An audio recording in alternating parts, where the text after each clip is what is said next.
I'm Reggie, the famous ball player they named this candy bar after. Trusting it's made by someone as obsessed about what goes in. Vanilla, banana, and cinnamon. Kugel spreads cream. The 1970s were a time of bold flavor experiments and over-the-top food inventions. As companies chased culinary fame, they unleashed a wave of bizarre creations, some imaginative, others downright inedible. From jiggly gelatin monstrosities to questionable combos that confused more than they delighted, not every dish earned a permanent spot on the dinner table. Join us as we dig into 25 innovative foods from the 1970s that failed miserably. Born from the space-age craze, space food sticks were introduced in the early 1970s by Pillsbury as a futuristic snack inspired by NASA's space rations. These chewy, rod-shaped nutritional sticks came in flavors like peanut butter, caramel, and chocolate, and were marketed as energy food for the modern adventurer. Although NASA used an early prototype in space, for this effort, Pillsbury has developed many special foods. Here is the first one to be made available to the public: Space Food Sticks. To meet the demands of a long space flight, the mass-market version failed to captivate long-term consumer interest. The taste and texture, described as bland and rubbery, left much to be desired. As the novelty of space-themed products wore off and health trends evolved, consumers turned to more natural snack options. By the early 1980s, space food sticks quietly vanished from store shelves, becoming a relic of both 1970s gimmick marketing and astronaut nostalgia. In an era hungry for innovation, Kraft launched Kugel in 1971, a line of flavored peanut butters in varieties like chocolate, cinnamon, vanilla, and banana. Targeted primarily at kids, Kugel even came with its groovy mascot, a googly-eyed cartoon face that kugeled around TV screens. While the idea of dessert-inspired peanut spreads initially excited curious families, the product soon encountered issues. Crackers, almost anything. And it doesn't make my mouth stick together. And it doesn't make my mouth stick together. You love Kugel, the crappy. Consumers found the flavor combinations odd and overly artificial, especially for a staple like peanut butter. Sales didn't meet Kraft's expectations, and by the late 1970s, Kugel was discontinued. The concept was simply ahead of its time, or perhaps too strange for it, leaving behind only hazy memories and vintage commercial clips as proof of its fleeting existence. Few food flops from the 1970s are as notorious as Gerber singles, Gerber's baffling attempt to sell pureed baby food to single adults. Launched in 1974, the line featured jarred meals like beef burgundy, peas, and chicken a la king, all in smooth, mushy textures. Intended for young professionals or college students needing quick, no-cook meals, Hi, Brian. You got a smile for Daddy? the product was roundly mocked. Adults found the texture infantilizing and the packaging, identical to baby food jars, deeply unappetizing. The flavors also failed to deliver. Blandness and lack of visual appeal killed any novelty it might have had. Gerber Singles was pulled from shelves within a year, serving as a legendary example of how poorly targeted marketing and misjudged consumer psychology can doom even a well-known brand. Vanilla-flavored cereals are a rare sight, but in the 1970s, the Quaker Oats Company introduced Vanilli Crunch, a distinctive addition to the Cap'n Crunch family, joining the ranks of Crunch Berries and Peanut Butter Crunch. The cereal's backstory was playfully told on the box, featuring Sea Dog, a lovable character who accidentally created the cereal by spilling cake batter into a bowl of Cap'n Crunch. That's high-quality bag food.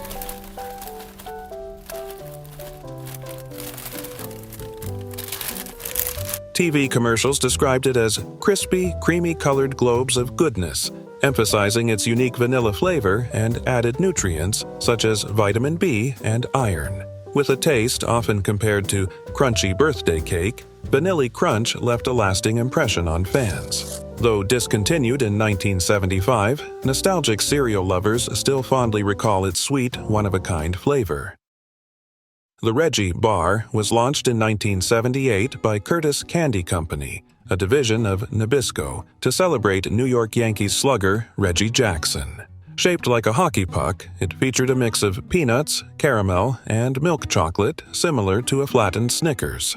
The Reggie bar was famously handed out at Yankee Stadium on Reggie's opening day, where fans threw them onto the field in celebration, creating a memorable spectacle. Reggie Jackson. An outstanding World Series, 3 home runs in 1 game. Despite the hype, the novelty wore off quickly. Consumers found it overly sweet and lacking uniqueness, and it failed to establish a long-term identity beyond the celebrity tie-in. By the early 1980s, the Reggie bar was discontinued. While it briefly returned in the 1990s, it never regained its original buzz or commercial success. Before Kool-Aid reigned supreme, Pillsbury's Funny Face drink mix was a promising contender in the powdered beverage market. Launched in the 1960s and continuing into the 1970s, Funny Face came in quirky flavors with names like Goofy Grape and Freckle Face Strawberry, paired with cartoonish mascots. The name? Goofy Grape. But why they call me Goofy, I don't know. Yes, sir. I'm one of the new Funny Face drinks from Pillsbury. Initially, kids loved the packaging and fun branding. However, trouble brewed when some character names were deemed racially insensitive, sparking controversy and eventual rebranding. Moreover, Funny Face contained cyclamates, an artificial sweetener later banned by the FDA in 1969, forcing a reformulation that altered the taste. As Kool-Aid soared with its strong marketing and bolder flavors, Funny Face fizzled out by the late 70s, remembered more for its imagery than its drinkability. Brought to life by the Sunshine Biscuit Company, Fudgetown cookies were a beloved snack in the 1960s and early 1970s, featuring a shortbread-like cookie exterior filled with creamy fudge centers. With their playful name and sweet core, they earned a nostalgic place in many childhood lunchboxes. Fudge. Fudge. Wonderful fudge. Loads of fudge in Fudgetown. Fudgetown, the cookie that's so full of fudge it pops out of the top. However, as the snack food market exploded with new, flashier cookie options, such as Chips Ahoy, Oreo Twists, and even Little Debbie treats, Fudgetown began to feel old-fashioned. Additionally, production costs and corporate acquisitions led Sunshine to scale back its product line. By the mid-1970s, Fudgetown was discontinued without much fanfare. Despite its quiet exit, the cookie still holds cult nostalgia, proving how even well-liked foods can vanish if they don't keep up with evolving consumer tastes. Long before pizza-flavored snacks became mainstream, General Mills introduced pizza spins in the early 1970s as a bold, baked chip shaped like a pinwheel and flavored to mimic pizza. They promised a cheesy, tomatoey burst with every crunchy bite, combining kid-friendly fun with the beloved flavor of America's favorite comfort food. They gave it a taste no human could resist. Pizza. They took this pizza taste and turned it into a crunchy, munchy, mouth-sized snack.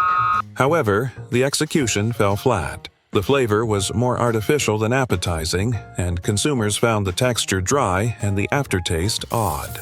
Compounding the issue, pizza spins were poorly marketed and failed to stand out on shelves crowded with better-tasting, longer-lasting competitors, such as Doritos.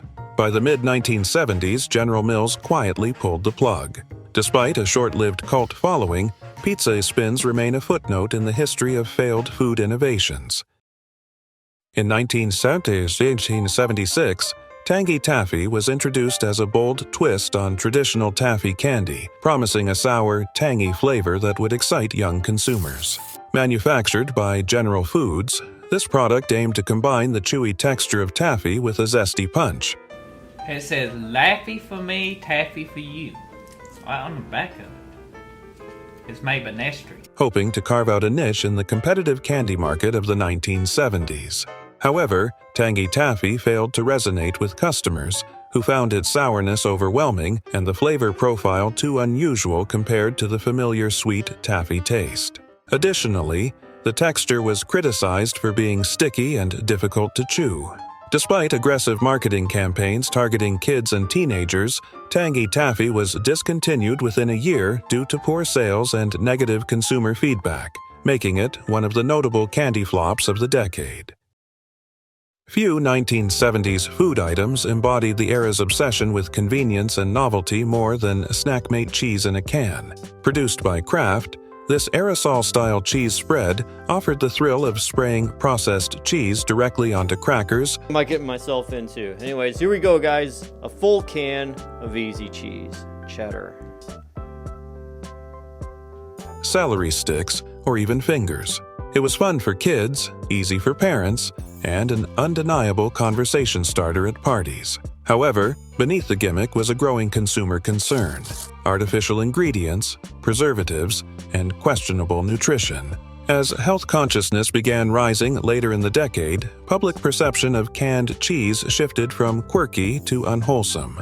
Furthermore, its flavor was often described as overly salty or plasticky. Although versions still exist today, the original Snackmate boom quickly deflated, leaving behind a legacy of over-processed innovation that is now largely regarded as cheesy. Fizzies fizzled fast despite a promising start. These effervescent drink tablets were like Alka-Seltzer for kids. Plop one into water, and voila, you had a fizzy soda-flavored beverage. Initially launched in the late 1950s, Fizzies reached their peak popularity in the 1960s and remained popular into the 1970s. Signal the bubbles of extra stank Alka-Seltzer. Sounds like Rip Taylor, but here we go. They were fun, portable, and came in flavors like grape, cherry, and orange. However, changes in FDA regulations on artificial sweeteners in the early 1970s forced a reformulation that killed the taste appeal. Parents grew concerned about additives, and kids just didn't enjoy the new, blander versions. Sales plummeted, and the product was discontinued shortly after. Despite nostalgic comebacks over the years, Fizzies could never recapture the magic of their original sparkle. One of the strangest culinary misfires of the 1970s was celery-flavored Jell-O, part of Jell-O's savory line meant for salads and meat molds. Introduced as a complement to the mid-century obsession with gelatin-based dishes, this pale green concoction was supposed to pair well with vegetables, meats, and mayonnaise in aspic-style presentations. Unfortunately, the flavor was aggressively vegetal and oddly bitter, making it unpalatable to most consumers. I've done this with Jell-O products from the 50s. They half make. Even adventurous home cooks found it difficult to incorporate into edible recipes. The Jell-O brand quickly realized that the savory gelatin craze was dying with the times. By the mid-1970s, celery Jell-O was pulled from shelves, joining other bizarre flavors like Italian salad and mixed vegetable in the vault of forgettable food flops. Not in the mood for green gelatin? Could a square-shaped breakfast bar save the morning? In the 1970s, General Mills sought to revolutionize mornings with its short-lived Breakfast Squares product. These dense, cake-like bars were designed as a quick, nutritious alternative to traditional breakfasts, targeting busy adults and teens on the go.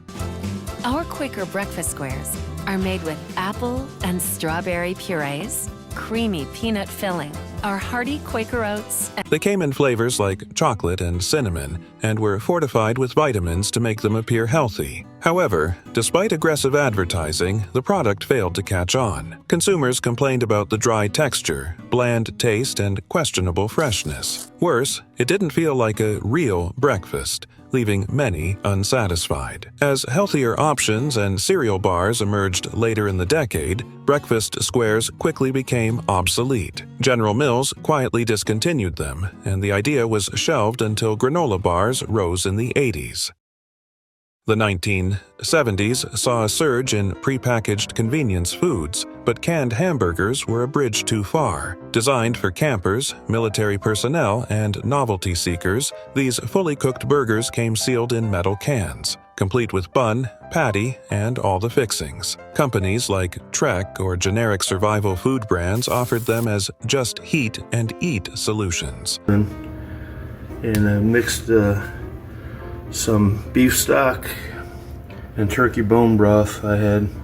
But the texture was rubbery, the bread was soggy, and the meat tasted more like mystery meat than beef. The presentation was unappetizing, and the idea of canned bread alone turned many stomachs. Unsurprisingly, the product never reached mainstream shelves and mostly survived as a fringe curiosity before vanishing entirely by the late 70s. Its failure proved that not everything needs to come with a pop-top lid.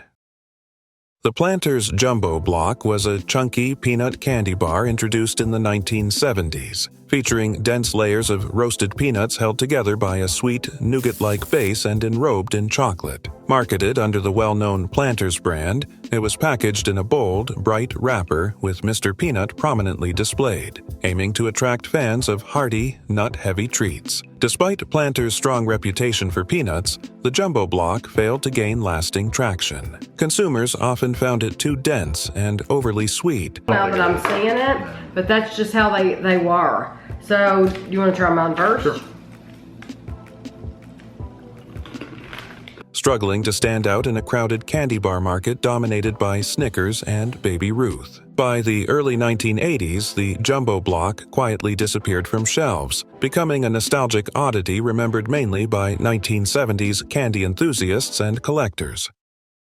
During an era when breakfast cereals were as much about fun as nutrition, Waffle-Os carved out a unique place in 1970s morning routines. Its Western-themed TV ads, complete with the unforgettable jingle, "Get along, little blueberry critters, get along," made a lasting impression on young audiences. While it built a loyal fan base thanks to its bold maple syrup flavor and waffle-shaped crunch, Waffle-Os had its drawbacks. The cereal's unusual texture, crispy in the middle, soggy on the outside, and oddly tough at the core, could be rough on the mouths of eager kids, especially when eaten dry. So I assume it was artificial flavoring that made them taste like waffles. Now this cereal was discontinued in 1982 when I was only 2 years old, so I never got to try it. I guess I could try a piece right now, but we all... Still, for many, the distinct taste and nostalgic charm outweighed the bite.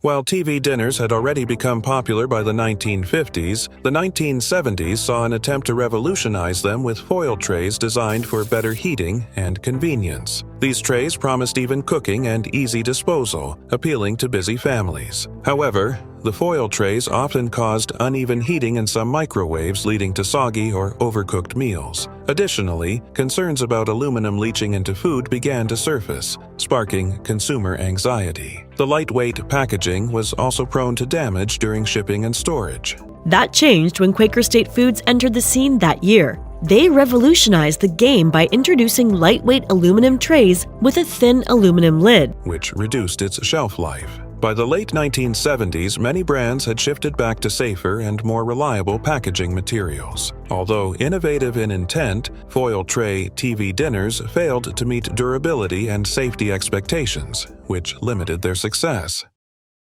Introduced in 1970, Jell-O 1-2-3 was a layered gelatin dessert designed to separate into 3 distinct textures: a creamy top, a mousse-like middle, and a firm gelatin base. This novel product captivated consumers with its visual appeal and variety of textures. However, the preparation was complicated, requiring careful timing and specific refrigeration conditions to achieve the layers. Many home cooks found it challenging to consistently replicate the advertised results. Furthermore, the product's artificial flavors and colors began to fall out of favor as the decade progressed,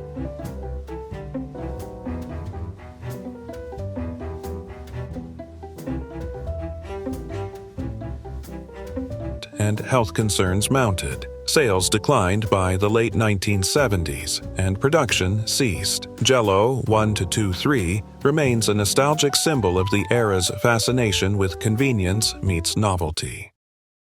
Launched by Coca-Cola in 1963, Tab Cola was the first diet soda specifically designed for women, gaining significant popularity in the 1970s. Despite its pioneering role, Tab Cola struggled with taste issues. Many described it as bitter or metallic due to the artificial sweetener saccharin. As diet soda options expanded and consumer preferences shifted,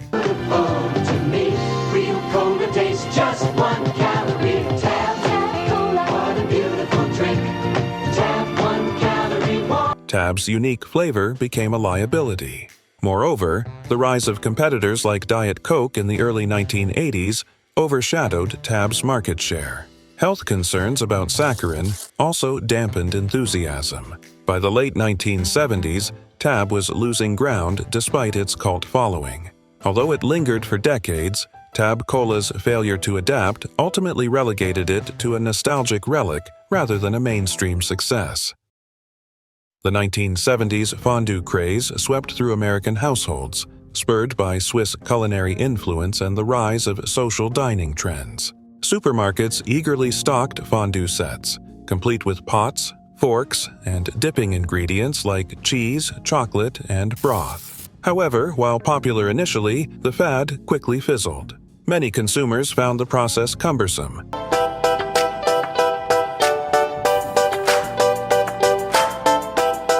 requiring special equipment, constant heating, and messy preparation. Additionally, fondue parties were niche events, limiting the repeat use of the sets.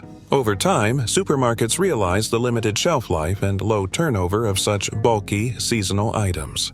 By the late 1970s, fondue sets had moved from staple aisles to occasional displays and then largely disappeared. This rise and fall epitomize how food fads can burn bright but briefly when practicality is ignored.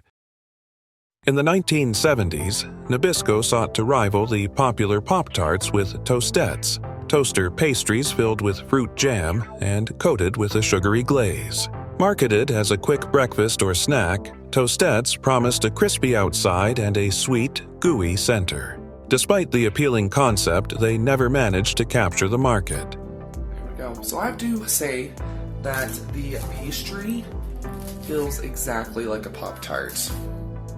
Well, let's taste it, but yeah, even... Consumers found the pastry to be too dry and the filling to be less flavorful than that of competitors. Nabisco struggled with branding and distribution, failing to build a loyal customer base. Additionally, Pop-Tart's stronghold on toaster pastries made it tough for Toastettes to gain traction. By the late 1970s, Nabisco quietly discontinued Toastettes, making them a forgotten footnote in the decade's toaster pastry wars. The 1970s saw a boom in convenience foods, with Betty Crocker at the forefront of this trend.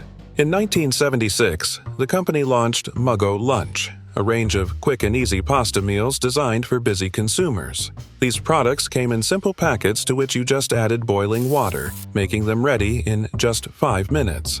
The line featured 3 popular flavors: 4 minutes, stir and eat. Spaghetti and rich tomato sauce. Creamy macaroni and cheese. Hearty beef noodles. Also delicious, it is macaroni and cheese, spaghetti and sauce, and beef noodles and gravy. Muggo Lunch capitalized on the growing demand for fast, hassle-free meals at home or in the office. Despite its initial success and appeal, the product struggled to maintain market share amid increasing competition and changing consumer preferences. As a result, Betty Crocker discontinued Muggo Lunch by 1981, bringing its brief run to an end. In the 1970s, chiffon margarine entered the market as a light, fluffy alternative to traditional margarine and butter, promising a spreadable texture and healthier, vegetable-based fats. It targeted health-conscious consumers seeking lower saturated fat options during a period when awareness of heart health was on the rise. While the concept was on trend, chiffon faced stiff so many margarines. But chiffon tastes good enough to fool Mother Nature. Tastes so sweet. competition from established margarine brands and consumer skepticism about the artificial ingredients in margarine. Its texture, although light, was sometimes perceived as too airy or insubstantial. Combined with limited flavor appeal and aggressive advertising by competitors, chiffon margarine struggled to gain a lasting foothold. By the late 1970s, it had largely disappeared from grocery shelves, a casualty of intense market rivalry and evolving tastes. Bambayanos was a snack created by Colgate-Palmolive, featuring roasted and flavored whole soybeans. Launched in 1975, it was discontinued by May 1976 due to its notorious side effect of causing excessive flatulence. Alright, all 7 of these paninis each came with a side item. I could have gotten either a bag of chips. Despite initial hopes, the product quickly developed a bad reputation, resulting in poor sales with fewer than 25,000 cases sold. Colgate-Palmolive invested approximately $750,000 in developing and marketing Bambianos before pulling it from the market. Following its withdrawal, a legal dispute arose with the roasting contractor, United Roasters, which was awarded $571,000 by a jury. Bambianos remains a cautionary tale in the snack industry, highlighting the risks of introducing novel products without fully anticipating consumer reactions. Crazy Cow cereal was a breakfast innovation introduced by General Mills in 1977.